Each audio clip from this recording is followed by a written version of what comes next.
बढ़ते हैं आगे। देखिए, बांग्लादेश में शेख हसीना की सरकार गिरने के बाद बांग्लादेश में क्या हुआ ये पूरी दुनिया ने देखा। कट्टरपंथियों को वहां शह मिली और पाकिस्तान की नजदीकियां बढ़ गई। पाकिस्तान की खुफिया एजेंसी ISI ने भी ढाका में अपनी मजबूत पैठ बना ली। इस बीच शेख हसीना के बेटे साजिब वाजेद जॉय ने नई दिल्ली में गंभीर चेतावनी दी कि बांग्लादेश अब भारत की पूर्वी सीमा पर दूसरा पाकिस्तान बन चुका है। ढाका स्थित पाकिस्तानी उच्चायोग के भीतर ISI का विशेष सेल सक्रिय हो गया है। साथ ही अल-कायदा और हिज़्ब उत तहरीर जैसे कट्टरपंथी संगठन खुलेआम मार्च निकाल रहे हैं। इससे भारत के पूर्वी मोर्चे पर थर्ड फ्रंट का नया और गंभीर सुरक्षा संकट खड़ा हो गया है। भारत की पूर्वी सीमा पर सुरक्षा चिंताओं की लाल बत्ती जल चुकी है।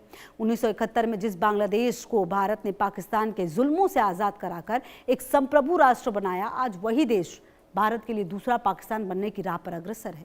पूर्व प्रधानमंत्री शेख हसीना के भारत प्रवास के बाद बांग्लादेश की राजनीति और सुरक्षा तंत्र में पाकिस्तानी खुफिया एजेंसी ISI ने गहरी पैठ बना ली है।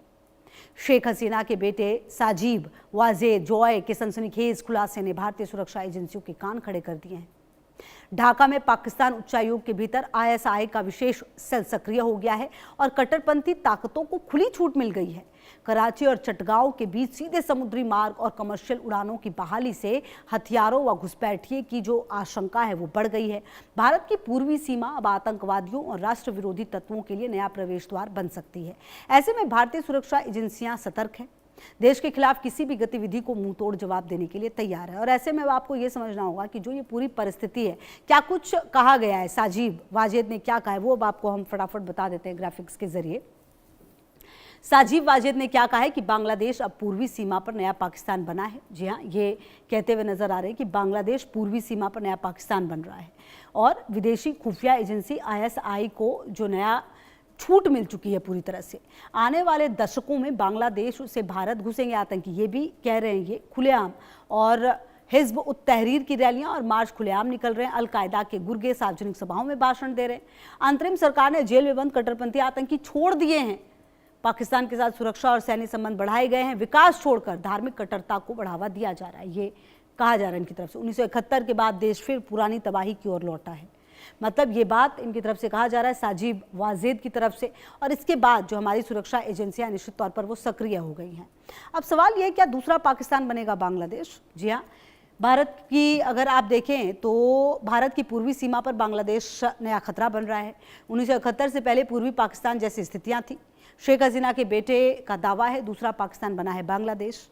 ढाका में पाक उच्चायोग के अंदर बना स्पेशल ISI सेल हिज़्ब उत तहरीर और अल-कायदा के आतंकी रैलियों में सक्रिय हैं।